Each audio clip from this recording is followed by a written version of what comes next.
He'll do it at the right time. We're going live. I proposed to my wife on my birthday because I figured that was the one day she would never expect. It's my day. You know what I'm saying? Yeah. Ooh, that's a good coffee. Yeah, mine's really good too. He misspelled the Mandalorain. Great job, What? Travis. Great job. What do you say? He put the O in there instead of the A, right? Yeah, and he's got rain at the end instead of IAN. I always do that when I first type it. I type the Rain. A instead of the A because we always say Mando. Mm-hmm. Yeah. Mando. Well, I mean, they're Canadian and shit. They got weird accents. You know, maybe to them it is Mandalorain or something. You know? You know, they say stuff like a boot and they put R's in random words for no reason, so we get it. Instead of no, it's like no and shit. Like, we get it, guys. We know. Yeah. Or yeah, they're weird. We get it. We love them anyway, but they're weird. Ah, shit, hang on. I'll be right back.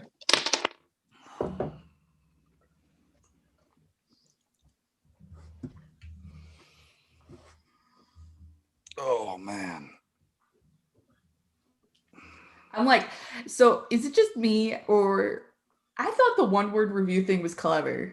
Like having everyone do that. It is. I just have a hard time thinking of one word that's relevant. Like I'm sitting here trying to think of it. I can think of a couple like one word things to describe it as, but it's not relevant to Star Wars. It's just kind of describing how I felt. But I think it's clever. That's what mine is because I'm like, I don't want it to be like spoiler-esque. I don't want it to be Star Wars related. Like, tell me how you were feeling after it. Tell me what you thought, like in one word. I'm tweeting the link and then.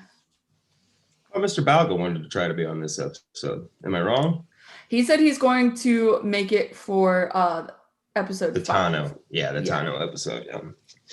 Well, that's Tano what we're expecting. 5? That's what we're all expecting. So there's another episode between this one and the Tano episode. Yeah. Well, the next episode is directed by Carl Weathers. So I don't think. Yeah. I just say I'll get into it when we talk, right? But I say I don't think she shows up next episode except for maybe at the stinger, like literally, like she's the last thing we see, and like the episode ends, and then Filoni will full on make their Ahsoka Tano directorial debut in episode 5. That's a good point. Oh.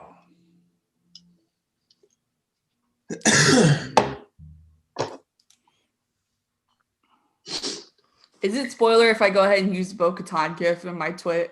In my tweet? I would imagine anybody that's listening to this has probably seen it by now, or if they're watching us live, especially, they've already seen it. I agree. Everybody's weird like Greg.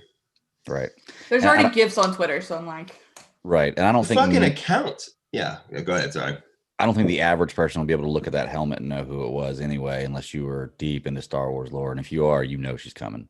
So I heard people saying like I don't know the websites, but like a Screen Rant, for instance, and shit like that, where like at 8 a.m. we're putting like pictures of Bo and shit. Like they were putting all kinds of shit out there at 8 a.m. when most people, they don't stay up till midnight to watch this thing drop, or be 2 a.m. my time because the East Coast, or whatever. Like get out of here.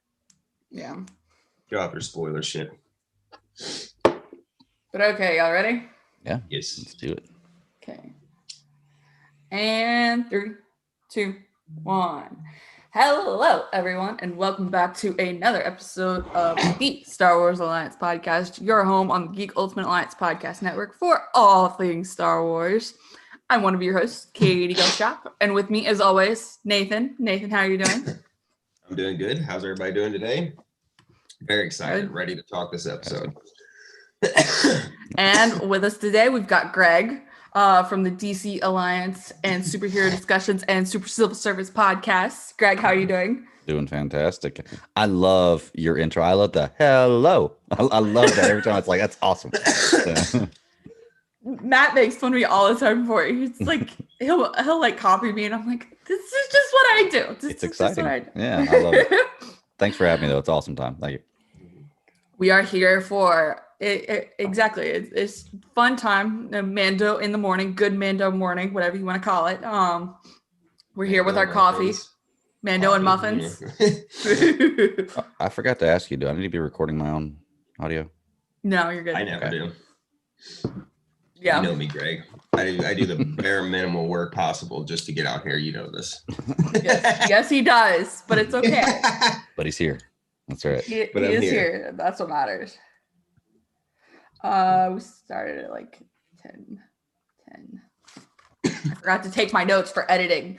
This is what I do.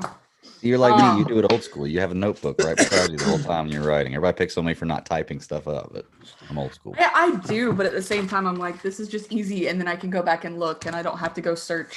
Right. It's just my podcast. You only get so many clicks on that keyboard too, Greg. So save those clicks. That's true. So this is an individual episode. We do not have a new segment going before this. So Nathan, drop the podcast spiel on us.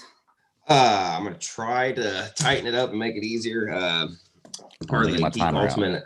Yeah, we're part of the Geek Ultimate Alliance Network, where you can find a plethora of shows to cover anything your little nerd heart desires. We've got World's Finest True Believers. We got DC Alliance. We got Marvel Alliance. You got Star Wars Alliance we're listening to. Slice of Film, superhero discussions, weird comics, science. Weird science. God damn it, I mess that up every time with the show's name. But yeah, they got those 2 comic podcasts, and then we got a new show, Ranger Alliance. There's Super Civil Servants that comes out live and then drops you out. Literally, just search out Geek Ultimate Alliance. Subscribe to that, and you will get just bombarded with just excellent content. And then there is a Patreon. We have a Patreon account, and $1 is basically just to keep the lanterns charged, as Greg said, because I really like that. That's pretty good. Keep the lanterns charged. Got that from me. And then there's a $5 tier that it's basically like you can get exclusive. You can get exclusive episodes. You can get ad-free episodes. You can get early access to episodes if we've got stuff kind of stored up and in the bank. And really, anything is appreciated. I think I got it right. I think that's it. I mentioned Patreon. Oh yeah, this is an ad-supported network. The CKDO gets me on. This is an ad-supported network. We don't get to control what ads play or the volume of the ads. So we apologize now for this injury lawyer that likes to come up and thanks all our listeners are just falling over, hurting themselves all the time, and any of that stuff. But we appreciate any and all things Patreon. You can, if you want to help out, you can rate and review on your podcatcher of choice. A written review really helps. YouTube here, if you want to hit the thumbs up, the little, all that good stuff, share it with somebody. All that stuff helps. Yep. And as Nathan said, we are an ad-supported network. He gave you the spiel beforehand, but we do try and give y'all a warning just when we're going to go into an ad break, so you can turn down your volume and kind of prepare yourself for what's going to happen next. But yeah, Nathan, you pretty much covered it. So good job. Yeah. So the Heiress. So this is chapter 11 of The Mandalorian, so it's season 2, episode 3. Before I forget, Nathan, Travis, Mr. 57 says, Nathan, it looks like you have a blue bracelet on that they would give you after you paid cover charge. I did.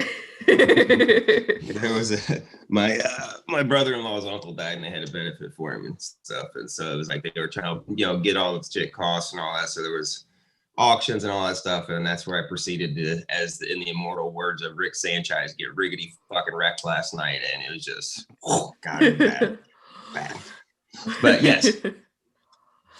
See, Travis, you were right. Eyes of a hawk, he said. So the Heiress. This is directed by Bryce Dallas Howard. This is the second episode she's directed, I believe, for The Mandalorian. It's called The Heiress, chapter 11 of The Mandalorian. And yeah, it's a wow. That's all I've got to say, really. Before we get into our thoughts on it, I did want to go ahead and give our listeners their one-word review shout-outs. Tony Walton said, Bo, excellent. I think that delves on the edge of spoiler territory, but I will allow it. Comic book rundown, which I believe is Joe or Clay. They said universe connecting with a hyphen. Like that. And we had a couple more. Chris said misdirection. And Chris, I really want to know why do you think misdirection? It's It's intriguing. I've got an idea, but I don't know. If we're spitballing on what we think he's talking about, I got an idea. Okay. Yeah, I don't know if I could guess what Chris is talking about. He's a much smarter guy than I am, so that's probably way over my head and misdirecting. I'm sure he'll point it out to me. The only thing I can think of, and now that I'm thinking of it, is probably way wrong, is the Sasha Banks thing and who people thought she was going to be. But I'm probably way off.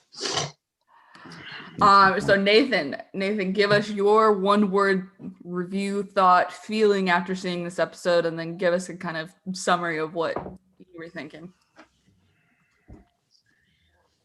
Can I hyphenate it? Because I don't know if it's one word, 2 words, but fist pumping. Because as soon as I saw the title of the episode, and I went, because I knew, as soon as I saw the title, I said, "Yep, this is where she's coming."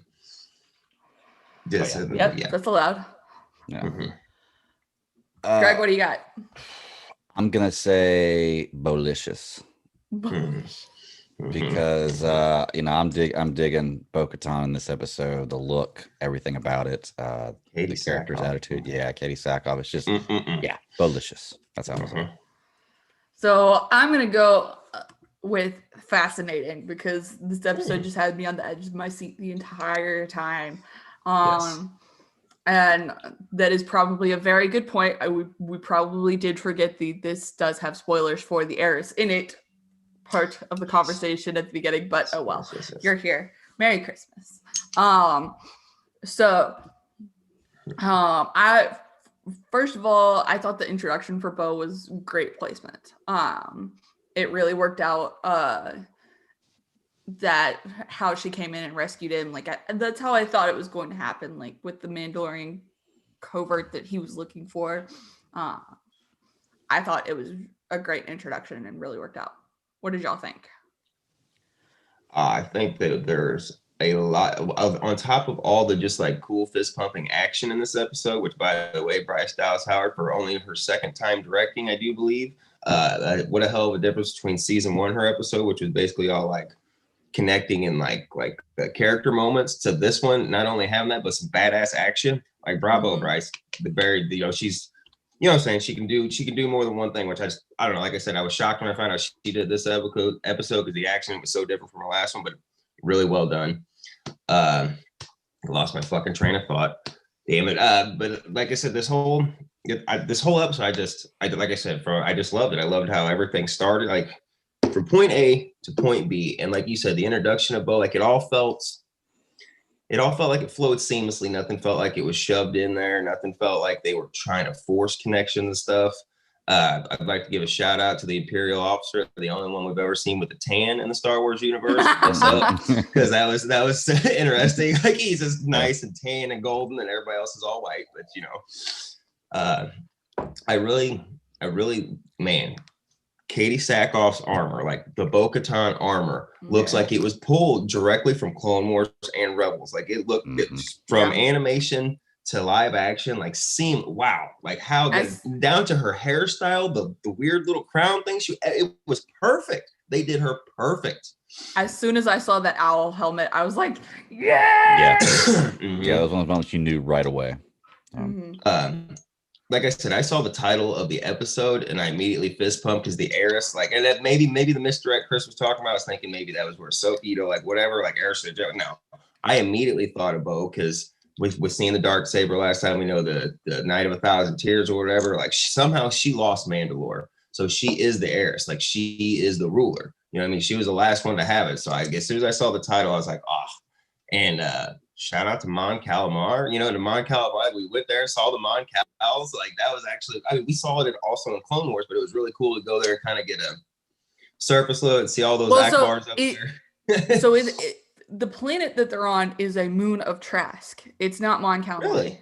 Yeah. Well, I'll be damned. I was wrong. Why does Mando say Mon Calamar when he's leaving? They are Mon Cals, the people that fix the ship. Okay, I got you. The species, not the planet. Okay, that makes sense. Because Mon Cal is its own planet. It's not a moon of anything. Okay. Yes. I get that. Greg, what did you think? I really enjoyed this episode. Bryce Dallas Howard, great job. People are screaming for her to be part of Solo 2, or is it Solo 2 or yeah? Like a Solo 2 or like showrun the Solo 2 series. Yes, some kind of bigger part of Star Wars, and I'm all for it. I think she does a great job. I did have an issue with the length of this episode, even though I don't want filler in there. Like, I don't want them to make the episode longer and have extra filler just to make it longer. I would have liked maybe 10 more minutes in this episode, because it was only like 34 minutes, which is fine. But my only question about it was, when Bo-Katan and everybody comes down and saves him, they give you no knowledge of them even knowing he's there. Yes, they did. When? Sasha Banks was on the ship with her helmet off, covered up in the hood. They were on the ship. I imagine the other two were on the ship too, but she was literally there scoping him out. That's a good point. Well, and in the marketplace, or in the marketplace, not the ship. That's what I meant. The marketplace, yes. Because that was the first place you saw her, and I was wondering who she was whenever we saw. So and that was the big question of the trailer. Like, I believe this episode covers everything else we've seen in the trailer up to this point. Yeah. I think you're right. Yeah. So Sasha Banks' character was the only mystery character released. No, we never did see the speeder bikes stormtrooper chase yet. We still got to see it from the trailer. I imagine it's going to be next episode, because the landscape of that chase looked like Navarro, which we think we're going to Navarro. But isn't he going to this? Well, you're right. Yeah, because we're not going to get the time out yet. But yeah, you're right. I forgot, because then, man, how were you guys like me when she was like, go to the forest moon? Were you on the edge of your seat going, of Endor? I was. Man. I really wanted to see, I'm telling you, I just want to see Baby Yoda interact with the little teddy bears. You know what I'm saying? Let's go to Endor. Mm-hmm. I'm going to be really interested to see, man. I cannot wait for this Ahsoka reveal. I cannot wait for this Ahsoka reveal. I can't wait to see her interact with a young Yoda species, whatever his species is. It's going to be really, really fun.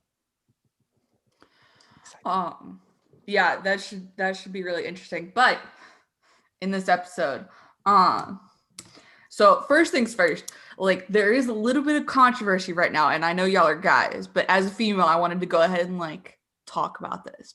The boob armor for Kosa Reeves and Katie Sackhoff, or Bo-Katan. What's wrong with this? No, this is perfectly done boob armor, in my opinion. I was like, what? I'm like, what's the controversy? Okay, I got you. No, people have been tweeting about it, and people are like, obviously you've never had to put your boobs into armor before that doesn't fit. And I'm like, this isn't what is it? Batman and Robin, or Batgirl's boob armor. Is no, but this is well done. The armor works perfectly. So that's my opinion on that. Yep, you're right. Katie's rack looked great. I love it. You're right. Well, they don't sexualize it in any kind of way, but you can still tell it's a female armor, which is why it's so perfectly done. You know. Yeah. Which is what I like personally. I don't like it to be over sexualized. So I mean, don't get me wrong. I don't mind if it's over sexualized as a guy seeing it, but I completely understand what you're saying, and they did a great job with this. You know, for me, it doesn't break it if it is or isn't. So. Well, I mean, it makes sense. Mandalorians are about combat. You're not about fashion or you're not you're literally trying to stay covered, so you're in combat. You know what I'm saying? So now armor that's fitted to me, Katie here is not going to be able to put it on real comfortably, because she's got something I don't. But if they're making the specs and shit, they're going to pop the breastplate out or the breast armor out enough to where you don't have to make it full on cups, but you just bump it out a little bit, so you have room to breathe. Let's put it. You know what I mean? So it makes more sense to me that yes, she would have it perfectly molded. It's like I said, it's for combat, it's for function and safety. It's not for walking the town. She's not out there strolling around in her armor trying to get guys and stuff. You know what I mean? Yeah. So the reveal of Sasha Banks' character, or Mercedes Varnado. Jesus, how bad do you want to just punch yourself in the face if your name's fucking Mercedes? You're dead. She is so lucky she got out of there. She was destined to be a stripper or just trailer trash. You name your kid Mercedes. Get out of here. I'm sorry for anybody that's named their child Mercedes, but you're setting them up to be a stripper, and just know this.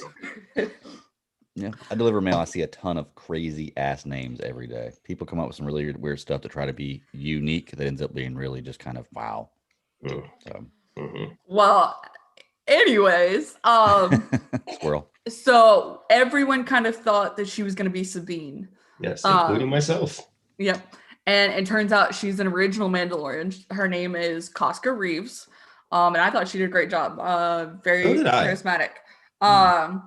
And I hope, honestly, that she comes, like, I would think at this point we're going to see Bo-Katan come back. And I would think we're going to see Reeves and the other Mandalorian that was introduced, who is played by Simon, I'm going to totally butcher this, but Cassianides.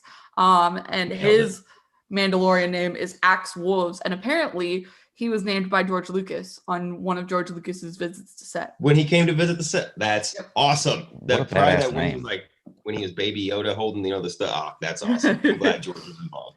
Yeah. What a badass And name, all that. so he posted a little Instagram story of like just a picture of his character, and then was like, to the year of the episode releasing, he was cast on The Mandalorian. And he couldn't say anything. Obviously, like, this is a very dark kept secret list. Very tight-lipped. So, but he was like, I grew up being a Star Wars fan. And so it's just cool. He said his favorite action figure was Boba Fett. And so he was like, Mando. Yeah, because he didn't know who he was playing. And so he walks into the costume department and they hand him a Mandalorian helmet. And he's like, would you just like pass out just instantly, just overjoyed? I'd just be like one of those fainting goats that get too excited and just just hit the ground. Scream right before you do it. Oh! And so that was really cool to see. Like, it's always good seeing fans get to become a character in their own, in their That's favorite me, George. universe. I'm a fan. See how excited I get. Right. What is Greg's that? buying Mando. helmets. Give me some best car. Right. Greg's buying helmets. Okay. He's a fan. Yep. Right. So what did y'all think of kind of the basically kind of the introduction that where Din grew up was a cult of Mandalore? I've got thoughts on that. Let's talk about them. Well, remember, okay, so from what we know of Clone Wars, we know Death Watch, broke off from Duchess Satine, and her trying to be the passive. Death Watch was on that moon. They were trying to bring back the original warrior ways and stuff, like the original Mandalore stuff.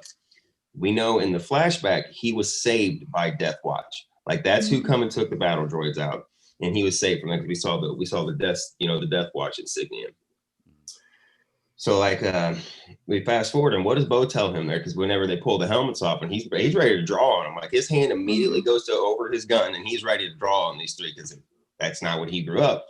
And he says, "Where did you get it?" And once she said, "Oh, he's a child of the Watch."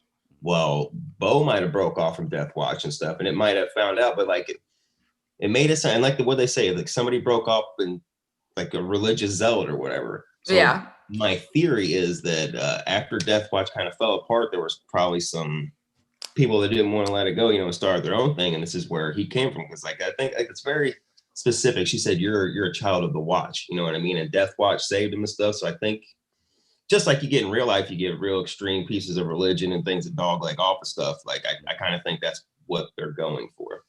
Yeah. I think it relates, like you said, I mean, it relates to a religion where it's like, you can be Catholic or you can be Southern Baptist or you can be, Presbyterian, but you're still a Christian type thing. Sure. That's kind of how it breaks down life, where it's still the same group of people. We've just kind of dove off into a different direction. We believe a few different things, or maybe like a different Democratic Party. You're still an American, but you're either, you're a Republican or Democrat or independent or whatever. So I think it kind of breaks down to that where, and I think at the beginning, Mando doesn't believe that at all, obviously drawing the gun, but I think he's kind of starts to understand that towards the end of this episode, especially. Look, I was gonna say, like, I'm sorry, Bo even uses his own shit against him. You know what I mean? When he's like, you're changing the terms of the deal, and she says, if you want to know where the Jedi's at, we're taking the ship. This is the way, and just stops him dead in his tracks. I'm like, yeah, get him. You know what I mean? Because she knows, but she was born on Mandalore. Like, don't be telling her like what Mandalorians do, motherfucker. She was there, like. You don't know. She was there from the beginning. She said that armor's been in her family for generations. She knows real Mandalorian culture. Yeah. I think it's going to play out interesting over the rest of the season because and people were kind of making this assumption based on a toy, but like the season 1 Mandalorian toys, you couldn't take Mando's helmet off. But in the season 2 release of the toys, you can take his helmet off and you see a really bad iteration of Pedro Pascal's face. Really? I didn't know that. Yep. Well, did we talk about it, Katie? Like maybe a month ago at this point, that he had said and talked about he wanted to do more face acting. Like he wanted to be like Pedro said he wanted to do more like look in the character and face acting and stuff. And maybe this is the way to do it. Yeah. I don't know if we had talked about that specifically, but I know we had talked about the rumors that Pedro was in the armor more. Like last season, he wasn't really in the armor a lot. He was maybe in for like I want to say like a quarter to a third of the shots, and did a lot of ADR over the scenes instead. Oh, right. So I would say this season he said he was in the armor more.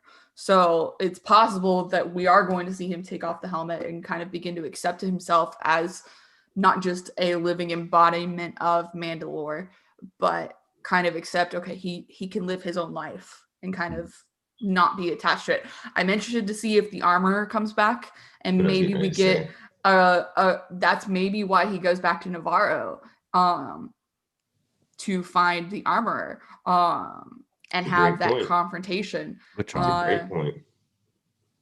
So the armorer was who built his armor. I got you. Yeah, the Emily Swallow's character. Was throwing stormtroopers and smelters and shit, because that was awesome. Yeah. I'm really excited to see her come back, and if we get an action sequence between those two. It's Swallow singular. Sorry, like it's not Emily. Right, it's Swallow. Emily Swallow. That's what I said. You put an S on it. She's one of my favorite people to come off of Supernatural. I know who she is. I'm just saying. It sounded like you put an S on it. If I did, I'm sorry, Emily. Not that you're listening, but right. Oh, she's listening. You remember how at the beginning, like this episode more than anything really reassures me that Gideon has got a fully stocked Star Destroyer and a full fleet. I totally believe this because look, the TIE fighter he had in the first season and the troop carrier and a stormtrooper's armor in just complete smelt the condition. Seeing this troop shipper and like how great was it seeing original trilogy fucking uniforms for the Empire? You know what I mean? Like that was cool, but like this ship was in pristine condition. It was bigger. They're hauling cargo. Like I fully believe that Gideon has a full like maybe a fleet. You know what I mean? Like this, he's running a Star Destroyer, maybe two more, but like he has at least a fully stocked Star Destroyer, full, you know what I mean, full battalion, all that shit. Well, go ahead, Greg. Well, I was going to ask, do you guys think that this season is more build up to the stuff going on with Gideon and Bo-Katan and everything else, or do you think we're going to get some kind of conclusion to that towards the end of the season? Because I think that's like a main storyline running kind of in the background, everything going on, and I don't know if they're going to get to that this season. Maybe it's a build up for season 3 coming, or chapters, whatever in season 3 is. You know, it's not different seasons, but what do y'all think? Do you think we're gonna see something come of that this because we've already got a lot going on, you know, with Ahsoka Tano, and you've seen maybe Boba Fett. I mean, there's a lot of stuff going on in the background. I don't want so much stuff to juggle that it seems crowded and rushed, you know. Which is what's difficult with an 8-episode season, trying to build so many different storylines up so that you can have kind of a fully fledged out season is difficult over 8 episodes. I mean, the CW has enough of a time doing it over 24 episodes. So I think I don't know if we're going to get a Boba Fett payout this season. I think that's more going to be season 3. But I think we might see a showdown or maybe a confrontation start at the end of season 2 for Bo-Katan and Gideon. But I don't think we're going to get payout for that till season 3 either. She's coming for that saber. Like we know her mission. That's why she's doing it. She straight up name checked the dark. It was called the Dark Saber in live action, which was so cool to hear said. But the big issue is that this isn't a show about Bo-Katan and Gideon. Right. This isn't a Rebel sequel series. It's not. I think it's playing out where we could see a Bo-Katan series like what has been rumored. The Cara Dune series was shot down. The Bo-Katan series was not. Well, supposedly, since we're right here, I listened to a different podcast, and this guy absolutely has people who work at Lucasfilm, like in all areas and all that. And he came up straight up and said, 100% there is a Boba Fett miniseries coming. Straight up, 100% tomorrow, guy. He's coming back. They are working on production set design, or they're working on pre-production right now. And like it is, which is what we said in last week's. But basically, this is almost like the backdoor pilot, almost kind of like Bad Batch, season 7 of the Clone. Shut up. Just like that, you know what I mean? But like they're basically backdoor piloting, and supposedly, whatever happens with Boba, as however we intersect with him, that's going to lead into him, boom, going off to do his own thing, so that he doesn't overshadow Mando. You know what I mean? Supposedly Ahsoka's getting one. You know what I mean? So maybe I don't know. I don't know. Which is what we talked about the Boba Fett series last episode briefly, where we said production was supposed to start this week. Yeah, well, that's what I said. They said it's 100% rolling along now. Like stuff is happening now, and it is actually happening. We're recording this November 15th for people listening. Yeah. But I mean, Ahsoka's been rumored, and this was my fear, kind of about developing a Star Wars TV show, was that they were going to use a story not really developed for backdoor pilots to build off other series. Whereas I think the Fulcrum or the Cassian Andor show would have been a much better option to build off backdoor pilots, because you can say, okay, this is Cassian Andor show in the first season, and maybe introduce some other characters. Ahsoka Tano's a Fulcrum. What's his name from Rebels is a Fulcrum. You could build other Fulcrums into that. That's a great point. So the biggest thing Mandalorian's got to struggle with is that it's the first live action Star Wars show.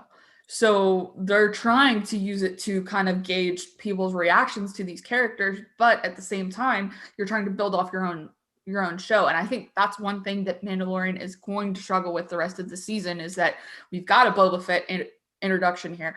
Is that going to pay off in this season? Is Moff Gideon, is Bo-Katan, is Ahsoka Tano going to pay off?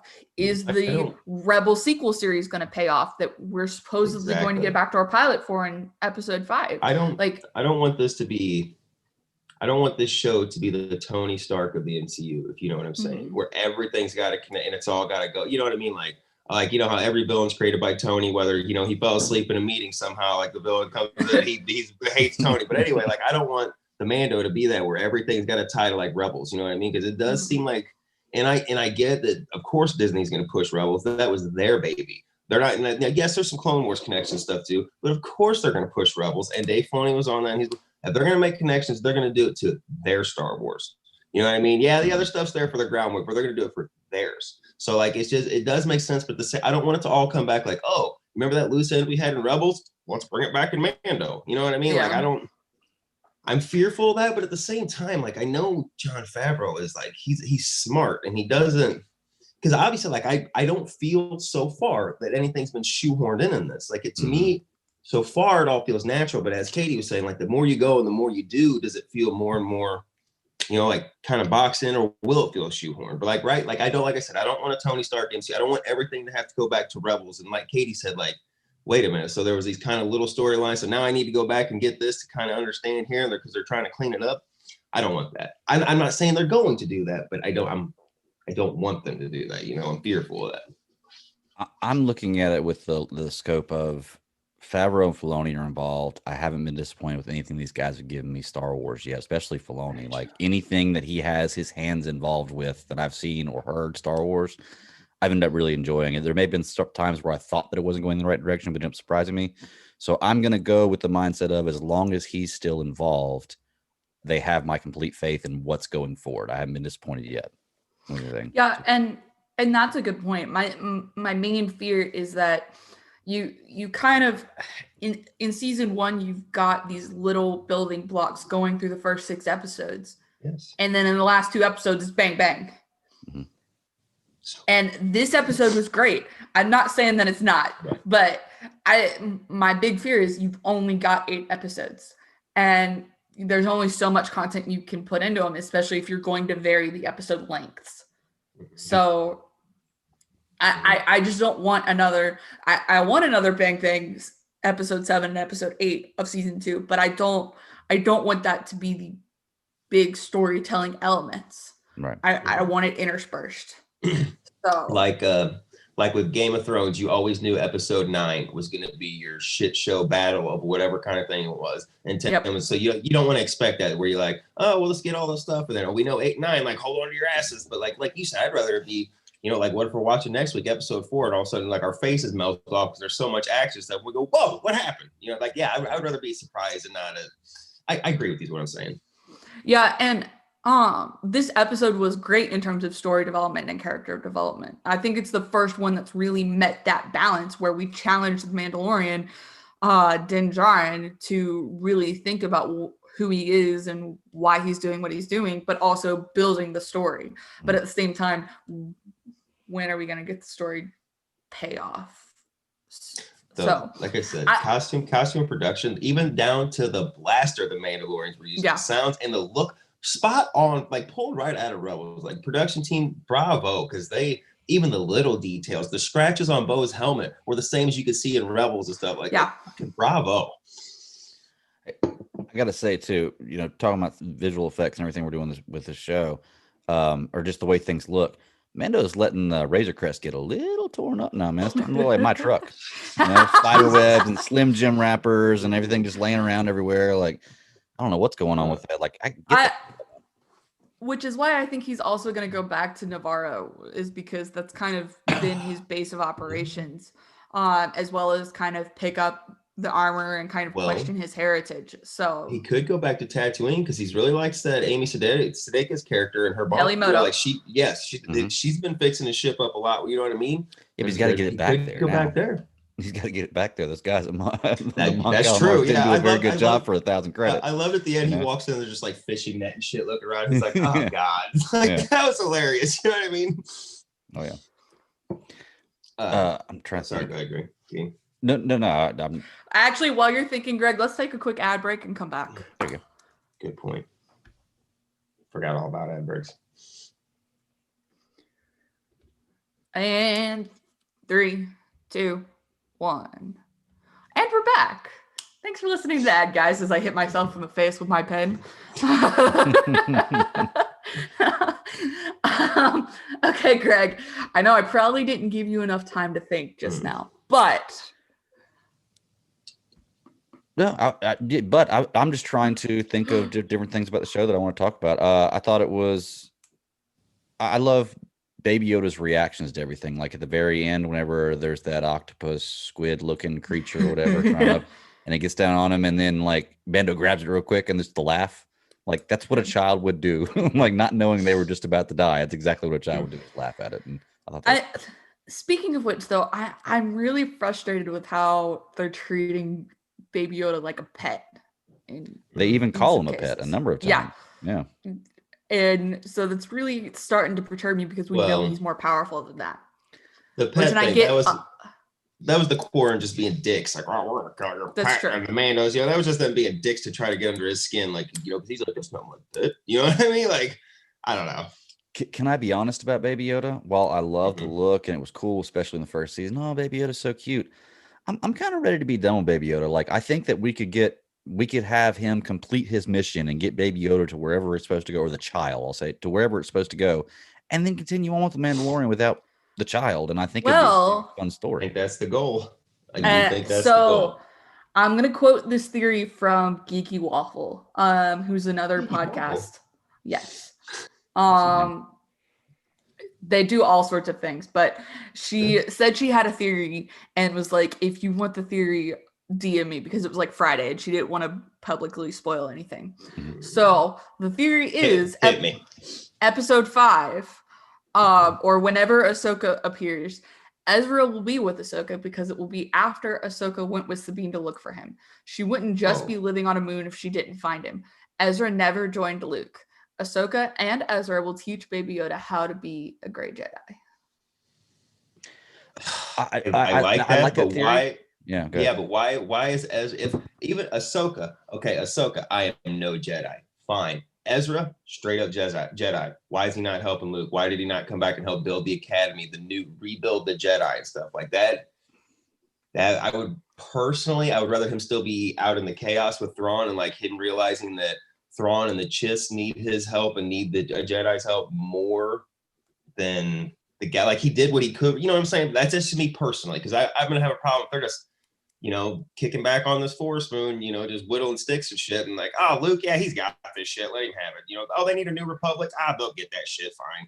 Yeah. You know what I mean? Well, so what I'm thinking is, I think it's a good theory, but I'm still thinking we don't know, but it's heavily rumored that the Rebel sequel series is going to be Ahsoka and Sabine going to find Ezra in live action. And so what I'm thinking is Ahsoka and Sabine and potentially Rex are all on this planet trying to figure out a plan, and they're stuck with they're stuck with not being able to track Ezra. And so Baby Yoda, like maybe Ahsoka and maybe Rex, as a matter of fact, because we know that the Chiss were involved somewhat in the Clone Wars, and Anakin may have told Rex some things. So we might get Ahsoka going, okay, maybe Baby Yoda can pilot us through to find Ezra.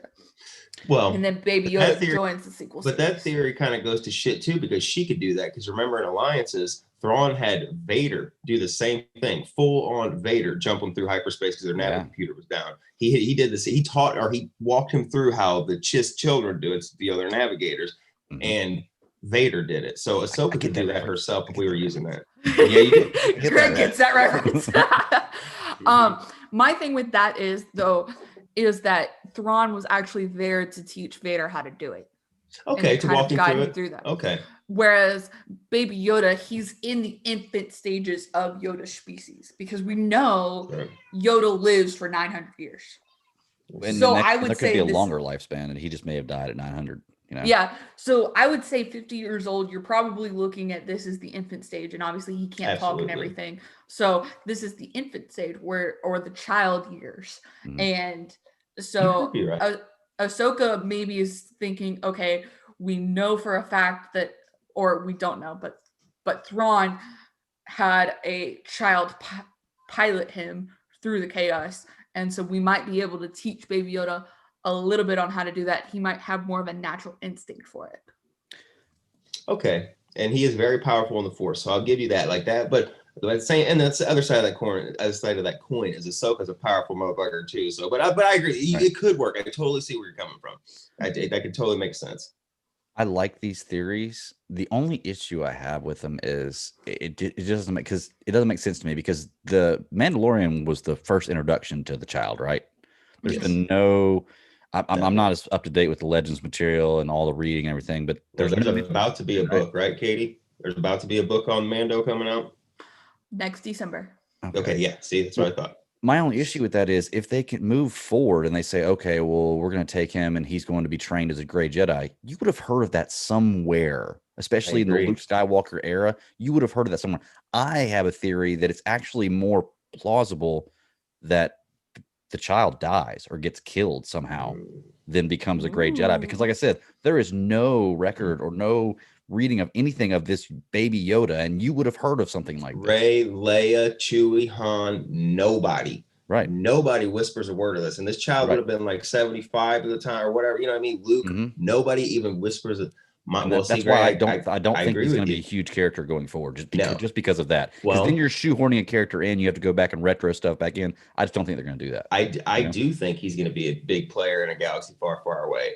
But it's just not going to be, it's going to be our neighboring galaxy. It's going to be with the Chiss and all them people over there. Okay. I've had this theory since the introduction of Baby Yoda, that Thrawn is going to end up with this child, whether Ezra's still with him, whether Ahsoka goes with him and they build it. Thrawn and the Ascendancy is going to end up with this child because he's so young, he's so Force strong, and we know their navigators are young. And Eli is literally with the Ascendancy right now, trying to figure out why the one girl who's 18 has kept her fucking Force ability for so long. Like, they are literally going through data and combing to find out to see why she's this anomaly. If you bring Thrawn 50 years old and it's still an infant and it's so goddamn powerful. I just have a feeling it's going to go, maybe not in the, but it's going to go into the chaos and over there on that side of the galaxy. And that's why we haven't heard about it. That's why Ahsoka disappeared for a while. That's why Ezra hasn't come back into the fold, because whatever the threat was that Thrawn was coming to assess the Empire to see if they could help the Chiss ascendancy, that once these guys, you know, like Ezra and all that, they go, holy shit, Thrawn's right. Like, they need our help here more than, you know, Luke and those guys back there. That's my theory. It's like, but Greg, he could die. But my theory is he ends up across the chaos and he's on that side of the galaxy with those. And that's why we don't hear about him. We don't hear about a lot of the other people, because they are fighting whatever massive threat that Thrawn's been calling for 20 years now. He finally comes, and that's what they're going against. I would watch that. Which is where I think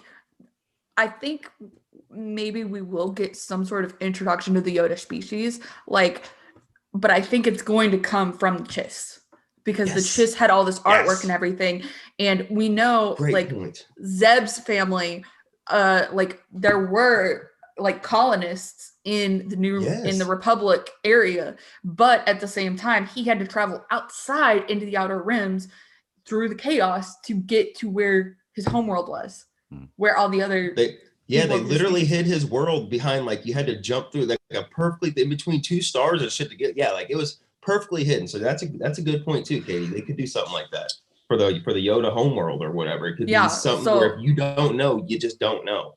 So y'all are theorizing that we're going to see Chiss in this show at some point in time. I don't think we're going to see them in this show. I think they're going to be referenced, at least. Referenced, handoff possibly, and then maybe we find out more in a couple more books. But eventually, I forgot. There's more books coming out too, isn't there? Eventually, we will see somebody blue. I don't know if it's this season. I don't even know if it's next season, or it might be in the Ahsoka show. But eventually, in my theory is, however long, 2 years, 3 years down the road, we will see a live action Chiss. And I'm hoping it's the Grand Admiral. Yeah. Which is where I think the Ascendancy books are going to come into play, because we're looking at it and we know, okay, Ascendancy 1 takes place during the Clone Wars. Mm-hmm. Ascendancy 2 kind of takes place in that same area. I don't know if I think that's going to lead to Thrawn's banishment. Or like and his book 3 can take place after him and Ezra are stranded. Really, they could do that. That's what I'm thinking is we're not going to get Ezra and Thrawn trying to find a place. I would like to see Eli in Ascendancy 3, because I think that's a good play. But I also think Ezra and Thrawn finding their own place and kind of coming to the decision of, okay, Ezra can help Chiss. Yes. And that's going to be it. And then the next part is going to be Ahsoka and Sabine, Rex, Baby Yoda series going to find them. And then Thrawn directing them to the homeworld of the Chiss. I just think that is who the child, whether it be this season, whether it be Mandalorian season 3 or 4, or whether it be the Ahsoka or Medical, but my grand overall theory is that this child ends up with the Ascendancy or with the Grand Admiral himself, and he maybe is almost like the chosen one to help them, you know, on that side of the galaxy or whatever. Because like Greg said, we don't hear any reference, and this child power, and it's another Yoda species. Unless they really pull the rug out from under us and like Moff Gideon just stabs Baby Yoda right in the face and everybody just loses their mind. Like, I mean, because you want to talk about a shock value? Jesus, just cut his head right off. People lose their effing minds. Yeah, I don't think Baby Yoda's gonna die. I think that's a bad move with the general public. So they freaked out over eggs. Like, I know we brought up our thing about those eggs, and I was like, oh, but apparently I didn't even know that there was there was a whole bunch of Karens out there with their can I see a manager haircuts with their nose up in the air. I think the reactions to that were over sensationalized. Well, sure. The media and social media picks up everything and explodes. Yeah. They take something this small and they put a magnifying glass over it to make it go, no, look, guys, everybody cares about this. So, like I said, it was 3 Karens got on their Twitter and went, and then fucking it blew up. So I get it. I was gonna go somewhere. Yeah, sorry, I derailed this. Wah brat. Where was I going? No, I remember now. Zahn has played really well with TV shows before. Okay. So I think he's got what it takes to kind of write around the series. Well, so right now with the Ascendancy trilogy, we've only got the first one, right? We don't have the second and Right. third book. Book Okay. 2 is supposed to come out May 4th of next year. Oh, I've got plenty of time then because I've still got to read Treason, and then I'm going to read the first Ascendancy, and then I'll be caught up and ready to start doing some. Well, more. I think you should read some other Star Wars books. I can give you some. Oh, I'm definitely going to. Yeah, definitely. But I want to get this Thrawn stuff caught up. That way, whenever the new one comes out, I'm right there ready to continue the story. So, Nathan, you missed what I said, but Sorry. So Zahn has proven that he can write around TV shows. Yes. So I think they've built that in because this is only the second time he's been asked for multiple books in one iteration, like from the very get-go. He was asked for multiple books in Legends. I believe it was for the Hand of Thrawn duology. Yes. But like the Thrawn trilogy, the canon one, he wasn't asked for multiple books there. They just kind of said, hey, you want to write the next one? Hey, you want to write the next one? And then this one. I was going to say the first one in 2015, that was almost like a tester to see if they could reintroduce the character. So to your point, they weren't going to ask for multiple books. And then when that one blew up and people were like, yes, the Admiral's back. Like, then like you said, it was, oh, can you do another one? And that one, and then, so forth and so on. So I think that's where they kind of judged the future storyline the story group does. And then they said, hey, you want to come back and write 3 more books? And they kind of gave him the iteration because, I mean, this book came out a month early. So the Ascendancy book came out a month early, and then we know when the next book is going to come out. The third one is probably a year away from that at the very least. So, in that play, that makes perfect sense for it to be kind of the introduction for the Rebel sequel series, like the first Thrawn book was. We've totally gotten so far away from the Mandalorian. It's not even funny. But go ahead, Greg. We walked down a path that was laid out for us, basically. Yes. Right? I get it. I get it. So yeah. I mean, you're right, but so Star Wars is funny. Getting back on track. I did like how the finally something tried to eat Baby Yoda, like, so you know what I mean? Like, he's been eating all these things, and even so much so that he takes his spoon, he's trying to get down there, and that thing just jumps off his face. His little arms, he can't get it off. Mando's like, don't play with your food, stabs it, puts it back in the bowl. Yes. Yeah. Well, I said, and then at the very end too, the squid thing was trying to get him, and he ended up getting the best of that at the end. Well, did you see how like just fascinated he was seeing the egg hatch? Like when he was with the frog people, he's just like, oh, you know what I mean? And like, and then it was growing. And man, those little things grow fast because it went from an egg to a tadpole to like jumping around this bowl thing. I'm like, wow, man, I wasn't gone that long. But do you think Baby Yoda is gonna have a new appreciation for something? Like, because at first he just thought it was food, gulp, gulp, gulp, and then he literally saw something hatch and was playing with it. So do you think there's going to be like some kind of like moral to the end of the season of like, oh, Baby Yoda learned that creatures aren't just food. They're you know what I mean? Like, they're living things too. I don't think so, because then shortly after that, he eats another living thing with that squid thing. Like I said, you know what? Good point. So you're right. Yeah. Good point. I think he's a baby, and he's just going to be like, okay, I'm going to put this in my mouth because that's what babies do. Just my mouth. That sounded hot. Jesus. I was kidding. God, Jesus. Yeah, that's hot coming from me. Yeah. Right. So where do y'all think episode 4 is going to take us? I've already said where I think we're going to go. I think we're going to go back to Navarro, and we're going to see Cara Dune, Grief Karga. I think we're going to see the armor, and we're probably going to get that Imperial speeder chase. That's a great point, because that's, like Greg said, he's got to get the ship fixed right. And before you would go take that long, you know what, Katie, you're right. I'm like, now I'm with you. I think we go back to Navarro next time, and he picks up. Well, maybe he doesn't pick them up, but he goes and, like you said, gets the ship fixed and goes to talk to the armorer. Well, and I think we have seen promotional images of Cara, Grief, and Mando on in like an Imperial store in an Imperial ship hall. So I know we're going to see him again, but I don't think that's going to happen this episode. Well, and I would imagine Gideon has got Navarro under heavy surveillance. You know what I mean? Like just in case because he knows there was a covert there or whatever he called it. You know what I mean? Like, so that's a great point. Like you said, that could be where that speeder bike chase. If they see the Razor Crest coming in, Gideon's gonna be on. You know what I mean? Well, how many episodes are in this season? 8. 8 again? 8 again. Okay.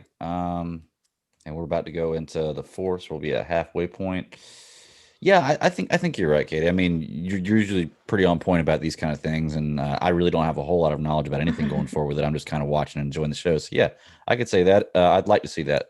I'd like to see the reuniting with Kara, and I definitely want to see the ship get fixed because I'm tired of seeing it. I'm tired of seeing it float around with the back opened up in space. And I had a question about when they went to the moon of Mon Calamar or whatever. Moon of Trask. Yeah, Moon of Trask. Okay. Yeah. I never, ever see any ship go through the atmosphere and catch on fire. I mean, I know naturally, at least in this world, it does whenever a spaceship comes in. But in this world, in this universe, I've never seen that happen until when it was convenient for it to be a problem for the Mandalorian to get through the atmosphere. So before you answer, Okay. before I answer that question, I just wanted to point out that Bryce Dallas Howard actually kind of took this scene and modeled it after her dad's directed Apollo 13 scene. I love that movie. That's great. I've never seen it, but I saw a lot of the video comparisons. Greg, and also in the prequels, there was a couple of announced big.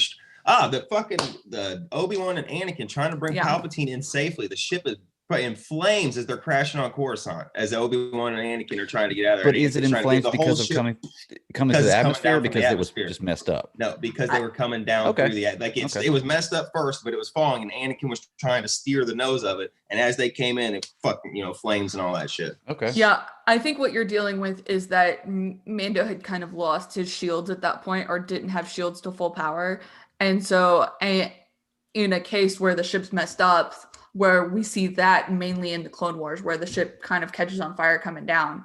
I think that's what you're dealing with here, is that the Razor Crest was beat up. Its shields might not have been at the necessary power to protect it from atmosphere. And so that's what you basically got there. I am I'm not more convinced, but really, really, really, really, really pretty pleased for Christmas. Can we see the Slave One and the Razor Crest have a dogfight in space? Because Boba versus the Mando and those two ships going after each other. Oh, cool. Please give it to me. Because he's still got the armor at this point. Yeah. That's what I mean. I bet Boba's got the Slave One hidden somewhere. Like the Slave One it's under a tarp somewhere, and he's just waiting to break that bitch out and start bounty hunting again.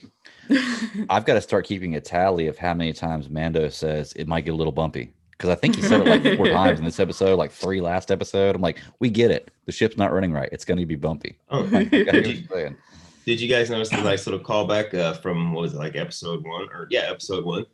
The Mon Calamari Flynn, that he gets paid by Grief Karga. That's what he paid that guy for information. He put those same 3 Mon Calamari Flynn, whatever, like the money on the table to pay that one guy. I just thought that was a nice little, from the very first episode, the first money guy, we've never seen it again, to bam, it comes into play when he's going with the Mon Cal.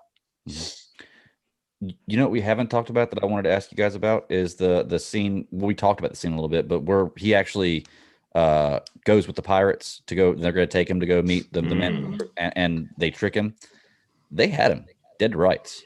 Mm-hmm. Like when they pushed Baby Yoda into the thing, I was like, "Oh no!" And I knew he was going to die, but I was like, "Oh, I didn't see this coming at all."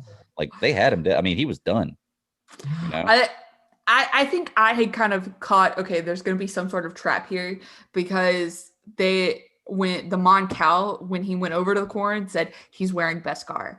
I heard that too. You could hear Beskar they were whispering. Yeah. Yeah. So I was like, okay, something's not right here. And probably during our discussion of Baby Yoda dying, Snell came on the live chat and said Kylo Ren's killing the baby. No. Guy Blow isn't killing anything. All right. He just get to sit there and be all, emo and stuff with his shirt off and his fucking pants up to his belly button. We get it. You just leave Kylo over there. All right. Kylo sucks. Ben Solo rules. All right. Let's just get this established. Ben Swolo. Yeah. Go ahead, Katie. I was just, giving Mr. Snell rebuttal. As it's in our contract, we have to call him Mr. Snell. So just remember Mr. that. Snell. Mm-hmm. Right. I don't really have anything else really. I thought the Heiress was great. What's funny is best episode of the season so far. Y'all said that you kind of knew Bo-Katan was coming in.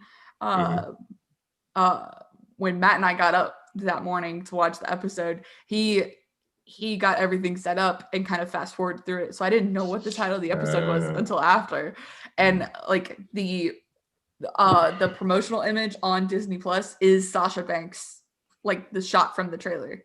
I noticed that too. So I was like, I was probably more surprised because I didn't see those two elements coming in. Makes sense. Wow. I mean, that's awfully nice of you to get up and go over to your boyfriend's house real early because, we know you wouldn't be sleeping over at his house premarital and all that stuff. Well, that's an awesome shirt you got on, Katie. Mm-hmm. Oh, I love it. That It's is the Millennium awesome. Falcon. There you go. I got it at Target. Nice. Like 7 years ago. I'm wearing my Falcon shirt too. Come on, guys. Yeah. I got Batman on, I think, but I always have something Batman on. I always keep a Batarang in my pocket. Hey, so great. There's a great. You know what? Here's a great amalgam question. In a battle of wits and strategy, Grand Admiral Thrawn or Batman? Ooh, look at him think. I do have to think, yeah, because I've been introduced to Thrawn, and Thrawn is a bad. It's like I said, Obi-Wan's always been my favorite Star Wars character, and just after 2.5 Thrawn books, I'm already reconsidering who my new favorite character is. So yeah, I think it'd be pretty good. I think that he's a strategist. They're both great master tacticians. Exactly. So I don't know if I could call who would win. I think just because Thrawn has more. Well, I don't know. I want to say that. I can't answer that question. He's good. That's me because I was thinking about it and I went, ooh, because I went, man, with enough preparation, Batman could take damn near anyone. And then I went, well, but Thrawn knows how to fly on his feet, but he's always playing 3D chess. I'm the same as you. I don't know who wins that. Don't know who wins. Great question. Makes me want to go buy a Thrawn shirt. Yes, it does. We'll go find and Batman. I just want Batman on one half and Thrawn on the other half, put them together. You want to come down? That Heir to the Empire shirt is called my name. Yeah, there you go. Oh, that's the other one I just bought. Was Heir to the Empire? Yeah, I just got that one too. So you're gonna start with Legends Thrawn too, huh? Yeah, after I finish, after I get caught up on Ascendancy, because I got to do Treason and Ascendancy, the first one, then I'm gonna go to Heir to the Empire because so you're gonna backtrack, yeah. I'm telling y'all, if for anybody who doesn't like audiobooks, I didn't before, check out Audible, and whenever you subscribe to Audible, you get 2 free ones a month. Like every time I look at it, go back to look at a book, they're giving me another credit. And I'm like, okay, cool. Here's the next Star Wars book. So I messaged Katie and Nathan. I'm like, hey, which one should I get next? Greg, you're technically buying those books every month. You're just getting it on your subscription for cheaper than a normal book. You $14.99 a month instead of paying $22 for a book. But man, we are chasing some hell of squirrels out here on this Mandalorain episode. But yes, I agree with you. Audible is fantastic, and I am a believer. Mm-hmm. The next one I've got is Dune, so I'm excited. Mm-hmm. I've never read the Dune. Neither have I. But I think that calls it for us, guys. All right. So obviously, if you're looking for a discussion on chapter 12 of Mandalorian, we will be back here, same time, same place on YouTube next Sunday. That's 10 a.m. Eastern Standard Time. Same bat time, same bat channel, as they used to say on the 66 commercials. Yeah. Mm-hmm. So Greg, tell us where they can find you on social medias. You can find me at the Bat Daddy 52 on Twitter. That's the only real place to talk to me unless you got my personal number, and you got to get in real deep to know that. So you got to slide way into my DMs to get that. But check me out. Real deep.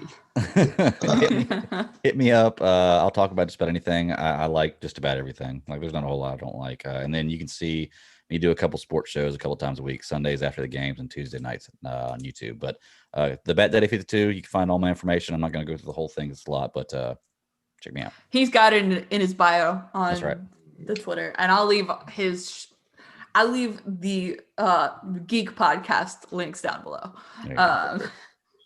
Nathan, you can find me here Sundays and Friday nights, usually on Super Soul Sermons. Other than that, I'm around. You just probably won't know unless you see me. I found nowhere but here.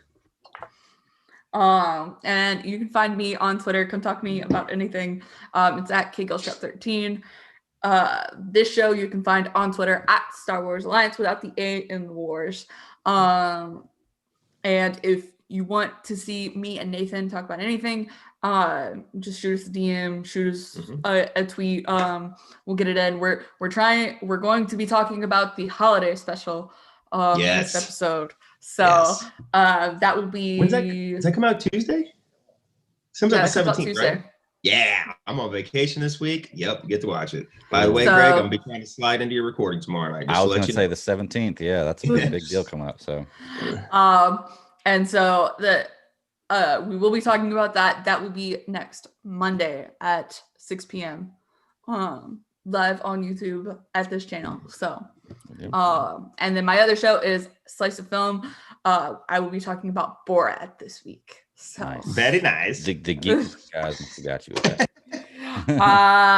Actually, I grabbed a Full Circle Cinema guy to come talk to me about that. Nice. But yeah, that is everything. If you've been here watching us on YouTube, we really appreciate it. Thanks for watching. If you're watching or listening later, have a good day or night, whatever time of day you're here. So we will see y'all next time, and may the Force be with y'all. Bye, guys. May the Force be always. Nathan, are you drinking from a pink Yeti cup?